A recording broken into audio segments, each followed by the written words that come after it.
Alright guys, everything in this story that I'm about to tell you is true, and I have videos which I will try and get and upload for you. So, this happened in Sioux Falls, South Dakota. Me and my friends like to explore spooky places in South Dakota all of the time. It was kind of our thing. Whenever we would get together, we would have a drink at a bar and then head out. It was kind of like a tradition. We did it at least once a year. One of the places that we did explore included the Yankton Insane Asylum, a lot of small, abandoned buildings, and the scariest of them all so far, Spook Road. Now, Spook Road is a local urban legend. I remember the actual name of the road very clearly, despite me having horrible directional skills. It was called 264th Street. It was the scene of a triple murder and a suicide. There are graveyards there, mostly family ones. They are just sporadically on the side of the road. It's very foresty on both sides and has these huge, massive trees all along it. It was rumored to be littered with abandoned buildings in there.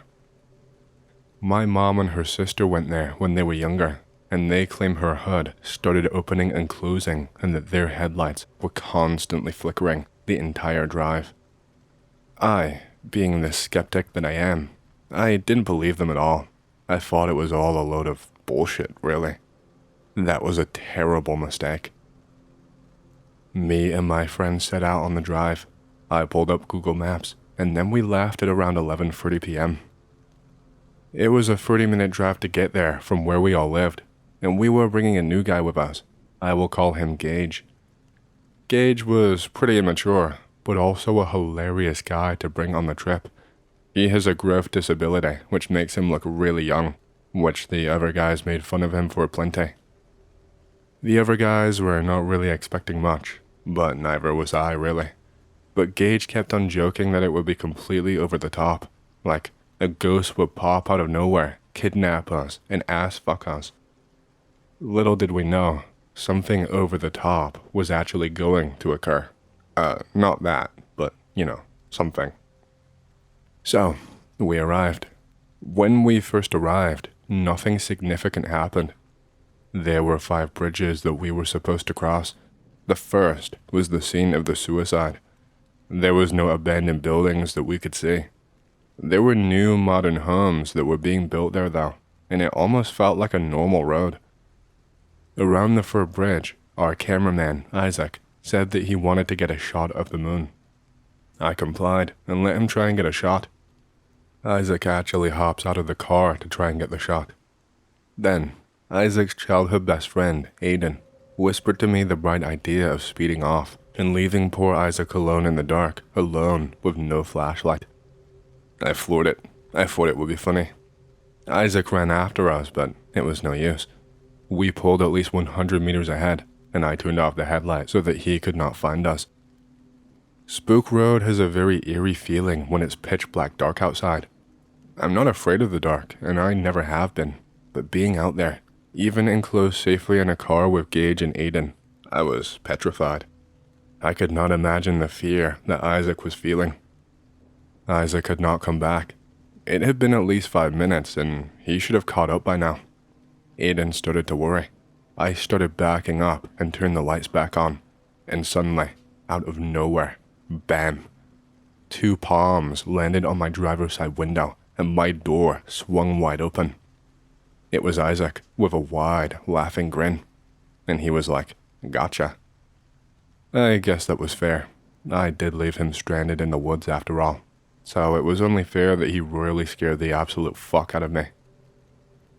We drove further down Spook Road, this time past all the bridges. I saw a trail leading off the road, so I drove on it to try and find a non-noticeable place to park. It led to an empty gravel lot surrounded by fields. So much for non-noticeable. I parked my car right in the middle, where I'm sure that anyone could see it from the road if they just shined a light or turned on a flashlight. We grabbed the tools, and we started walking towards the road. We were walking, joking, and then it happened. In the sky, I saw a light approaching us. I alert my friends and I say, "Hey, guys, I think there's a helicopter or something coming towards us." They all look and say it's probably not coming towards us, but going somewhere else. But the light actually was getting closer. I saw it had a spotlight on it, and then we all just started to panic. It was getting closer, and the spotlight was getting brighter. As the blinding light came closer and got brighter, I looked down at the ground, only to see that it was illuminated. The spotlight was literally, unmistakably, right on us. Holy shit. It did not stay there for long, thank God. It then brushed over us, and then kept flying in the same direction. We were spooked, to say the least. Everyone was panicking, but we did not come all this way for nothing. We kept heading to the road. On the side of the road, there was an abandoned hunting shack, or something like that anyway. It was completely enshrouded in trees, really easy to miss. We headed towards it and explored it a little. There was not much there. We can't get in. There were broken windows and such, but there were metal bars behind the broken glass and a heavy-duty door right on the front. There was no hope in even trying to get in. So we start walking further down the road. Out of nowhere, we heard a weird noise, like nothing I've ever heard before. It was in the video, but it sounded completely different in person. It sounded like a low humming noise. Suddenly, in the distance, we see headlights, bright ones. We were not in them yet, but they were bright. You could see them from miles away. They were getting continuously closer, so we ran down the road back towards the little shack. We barely made it to the shack in time, and as we were running towards it, Aiden clotheslined himself on a chain, running along the entrance of where the shack was.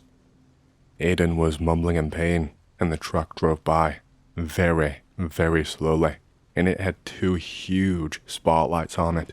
Not their headlights, actual spotlights. We all held our breath.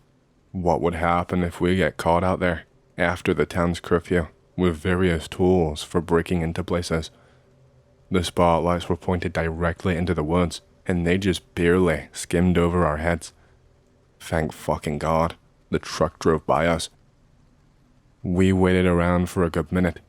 We checked on Aiden and helped him up, but he still seemed to be in pretty bad shape, and he had a few big cuts on his legs. We usually bring a medic guy named David with us on our adventures, but we didn't this time. We started running again. This time, at my advice, towards the truck, which was now at least a few hundred meters down the road. The only way to get back to my car was to run towards it and get onto the off-road just a few dozen meters behind the truck. The truck had stopped further down the road, towards where we were running. It looked like a few people had gotten out and were looking around for someone. We ran and we ran back to the car. We had no medical stuff, so Aiden splashed some vodka onto his wounds. I have no idea if that's actually a good idea or not. I started driving the car without the headlights on. I could not see shit. I had to drive based purely on what I remembered the road as. We barely snuck by the truck. Thankfully, my car is really quiet, and the people seemed to be pretty far away from the truck by that point.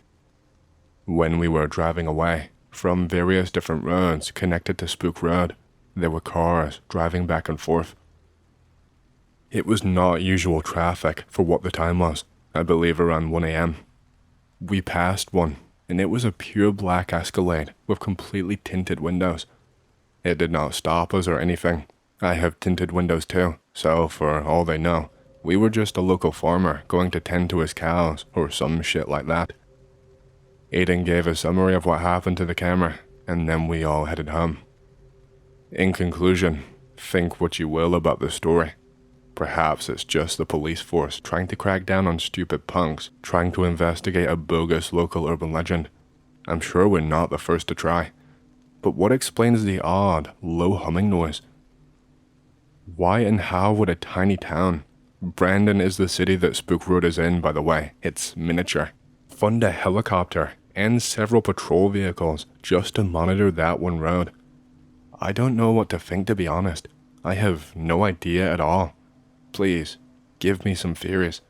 But again, if this gets enough interest, I will try and find the videos. since you're on a friend's actual video camera instead of just a phone.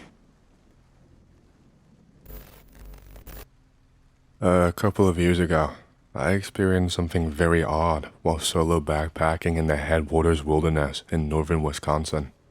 I have absolutely no clue what I experienced, and I am not going to jump to conclusions, but whatever it was messed me up big time, and I have not quite been the same ever since that day.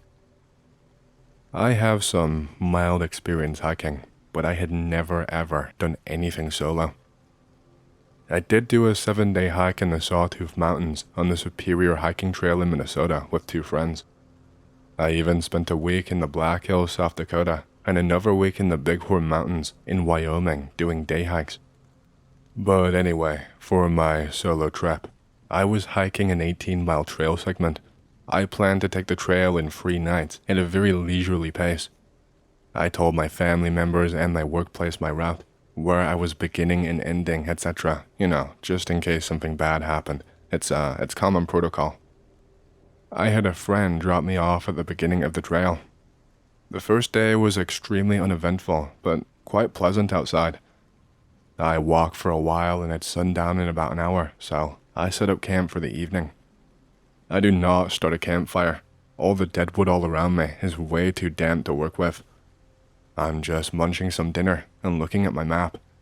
I'm already way ahead of my schedule. I did 8 miles that day instead of the planned 6. I decide I'm going to take the next day much more slowly.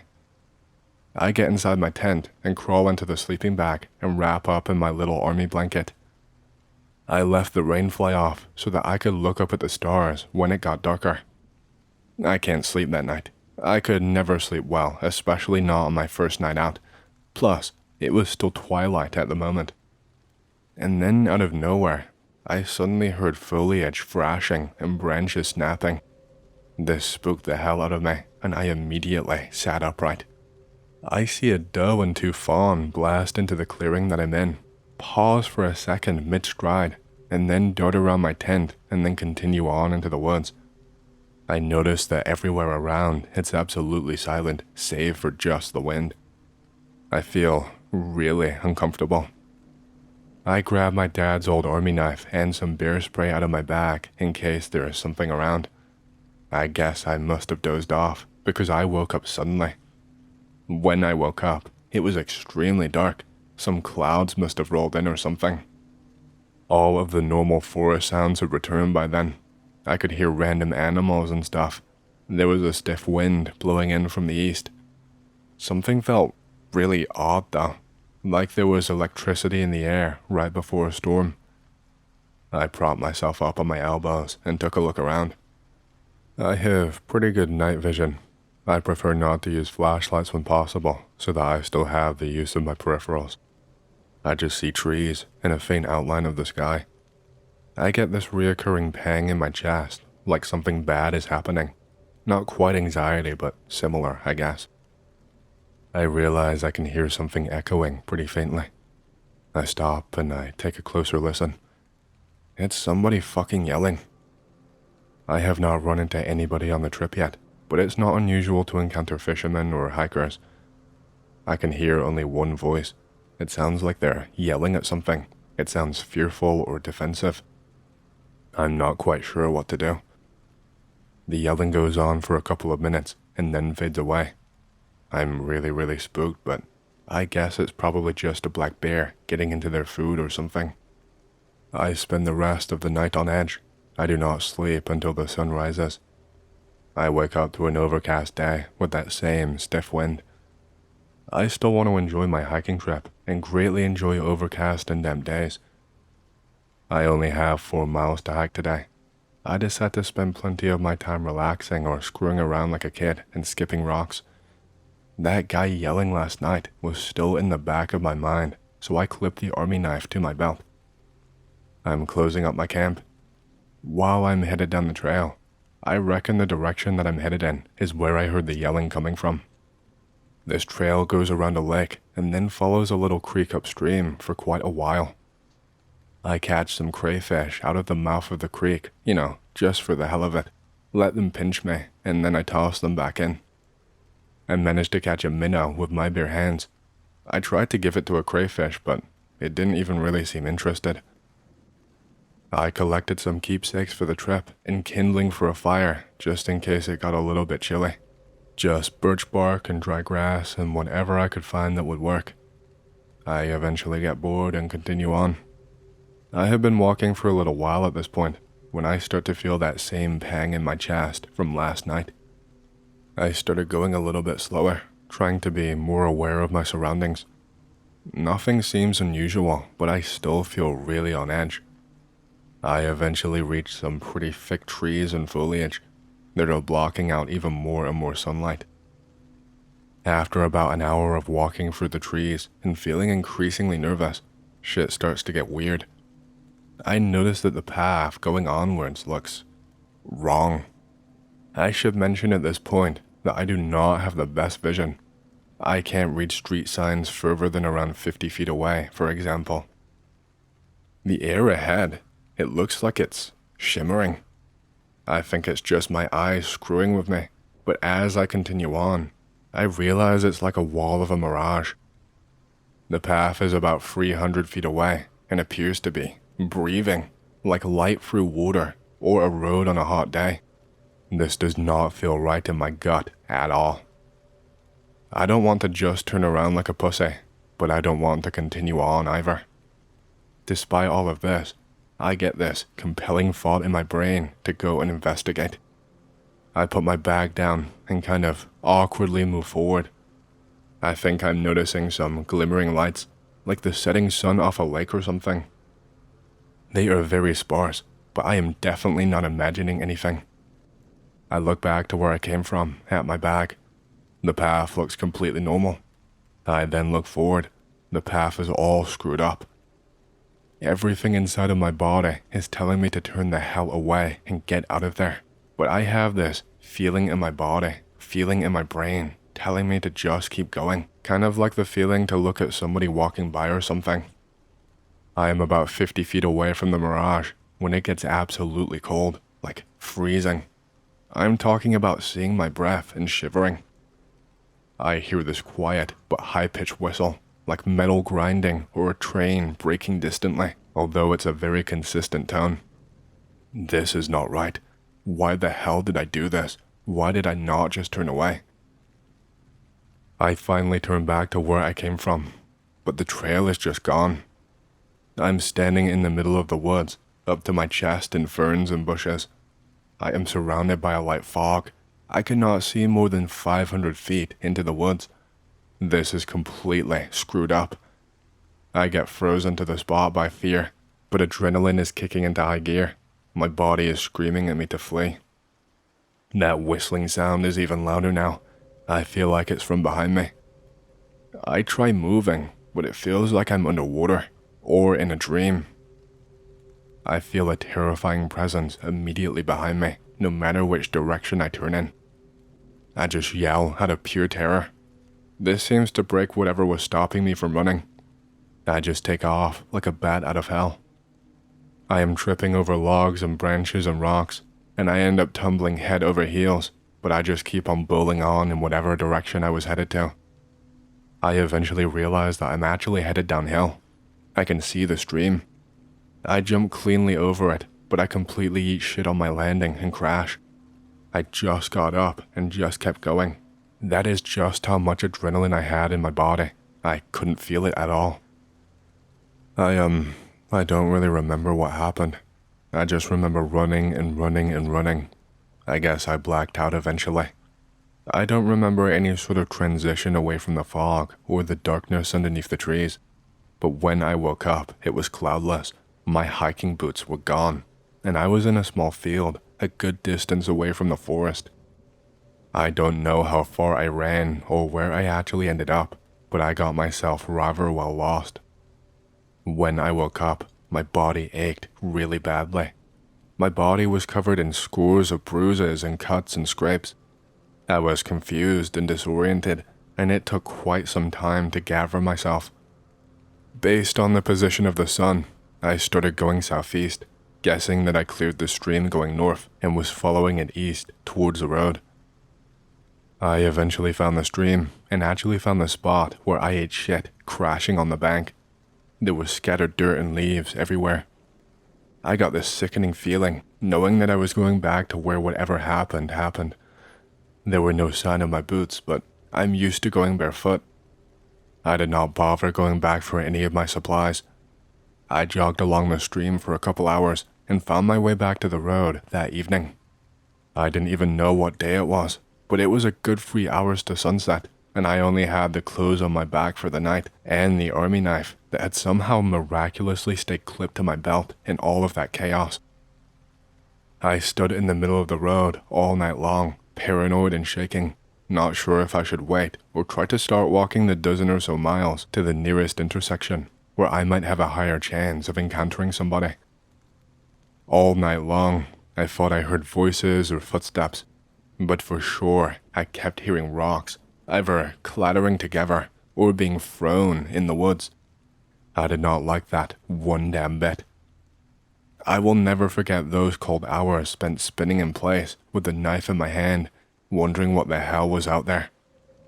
The next morning, some younger woman drove by and did not stop. I didn't blame her one bit. I wouldn't stop for some shoeless, dirty-looking guy with a knife either. But about an hour afterward, a cop came rolling slowly down the road and squealed his siren at me a couple times. He asked me to put down the knife and that we could talk. I told him I was lost. I didn't really give him all of the details. He looked really suspiciously at me the whole time with his hand on his gun. It turned out to be a Monday morning. I was supposed to be picked up Sunday morning about 10 miles up the road. I got driven to the police station and cleaned up a little. I did not give them my full story in fear of being considered a druggie, but it felt like they already took that option. They did not believe that I'd wandered off the path for a piss and did not find my way back. They did not want to go looking for my bag either, and neither did I. My shithead friend had not even called me in missing, which really pissed me off. He told me he drove up and down the road for a couple hours after I had not shown up and said he would call in the morning, figuring I was just taking my time or finished early and found a ride, having not told anyone. He figured he'd start getting word the next day. Well, thanks for that, asshole. The next day was not soon enough. Okay, so I just want to share my story. I don't really have an explanation as to what happened. I have vague ideas, but here is the story. At the time, I'm a freshly graduated high school student, and I am on my way to college. During my senior year, I had a job working for my grandfather as a farmhand. Well, more or less a farm manager. He would give me instructions on what to do to the farm without him being there, most commonly feeding the cows. It was early November, and at this moment in time, baseball practice started after school, and it would last from 3:25 to 5:30, and by that time the sun was almost down when I arrived at work and started getting ready.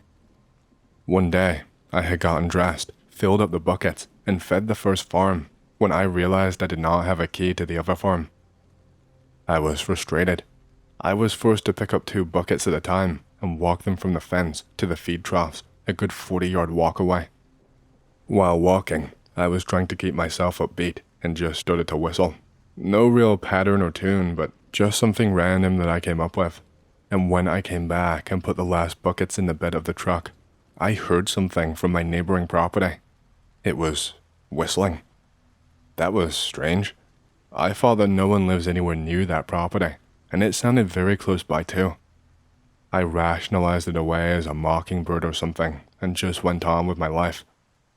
The next couple of days, I did not whistle myself, but the whistling continued, and slowly, over those few days, it got clearer and clearer until it just sounded like regular whistling, and eventually, it got louder too. When I had first heard the whistling, it was very faint. I almost missed it over the crunching of me walking to my truck. The last days in those few, I kinda became accustomed to the whistling, and I kinda expected it too.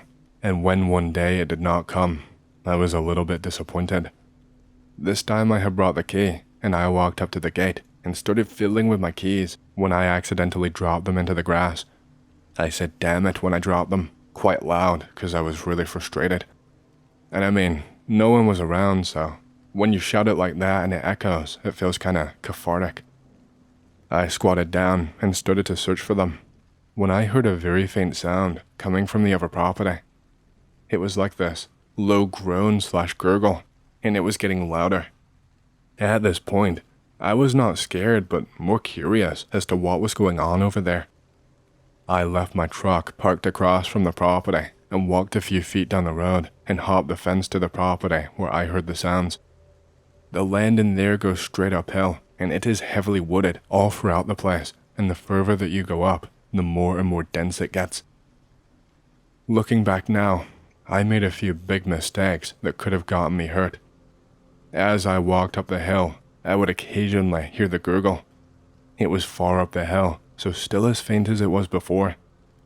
As I walked, this really bad smell started to hit my nose, a weird mixture of garbage and wet dog or something. I heard something as I was about to crest the hill. It was really long and drawn out and full of like phlegm, and the word, whatever they said, it was said in pieces. It was like, damn it, and then eventually morphed into a damn it. This guy was really slowly saying damn it normally, not long and drawn out in that eerie way, as if he didn't know English. I sat down on this log, kinda just listening, trying to figure out what I should do about this person. He kept saying damn it over and over, and I noticed that his tone was getting higher and his inflection was changing. And then it hit me. This guy was perfectly mimicking me.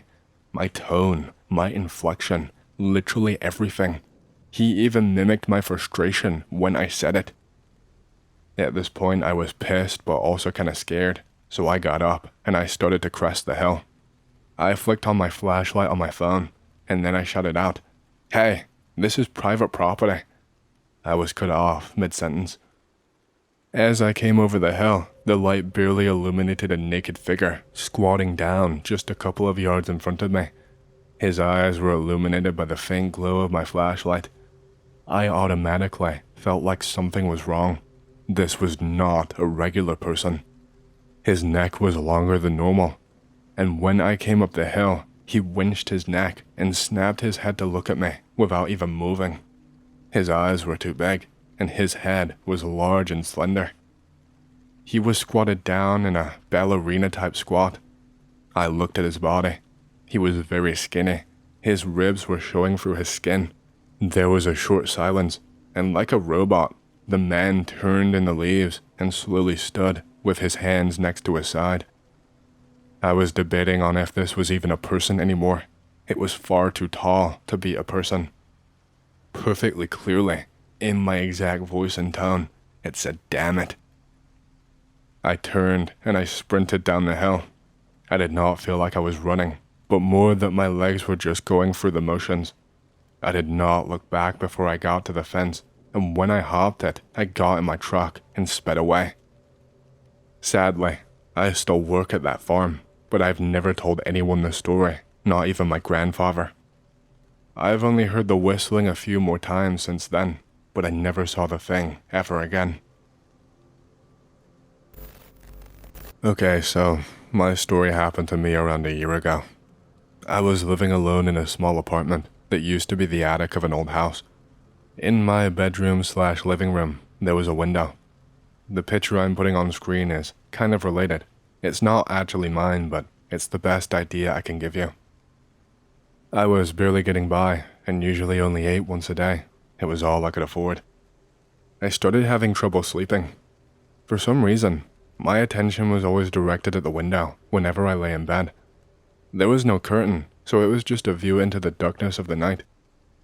I start having weird dreams and nightmares every single night about nonsensical things.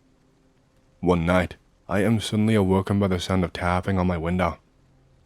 I nearly shit myself, and I turned to look for whatever it was. There was nothing there. That tapping was way too deliberate and loud to simply just be rain or anything like that. This happens every single night for about 2 weeks. At the end of the second week, I am sleep deprived and paranoid. I tried to record the window, but my phone would always run out of disk space before anything happened. This always happened between 1 and 3 a.m., give or take about 30 minutes. The last night that it happened, I suddenly woke up to find myself sitting on my bed, but the bed was placed in the middle of a forest at night. I was obviously in a dream, but in that moment, it felt so real.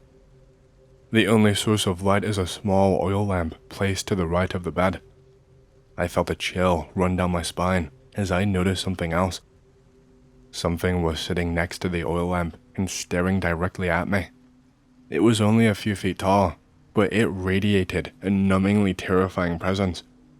The flame started flickering as if it was about to go out. The thing starts talking and it says, "Your flame is dying. What will you do when you are alone in the darkness with me?" About a second goes by and then the flame dies out. I am immediately awoken by a violent banging on my window. I turn to see a dark shape move swiftly away from the window. I moved back in with my parents after that day. It has never happened to me since then.